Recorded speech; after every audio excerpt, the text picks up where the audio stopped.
thấy chú cụi già ngồi chơi bên góc đè.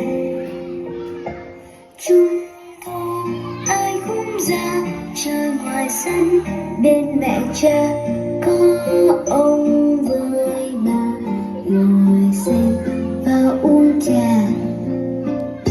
Lồng đèn nói sao, lồng đèn ca chép, lồng đèn xe tăng mây bay thật to. Lồng đèn thiên nga và vương ngắm ngày, từng cầm trên tay chơi vui thật vui. Lồng đèn lung linh, lồng đèn lấp lánh, dịu dàng trong đêm như muôn vì sao. Cuộc thơ tung tăng chạy xem múa lần, cùng truyền tay nhau ăn chung hộp mai.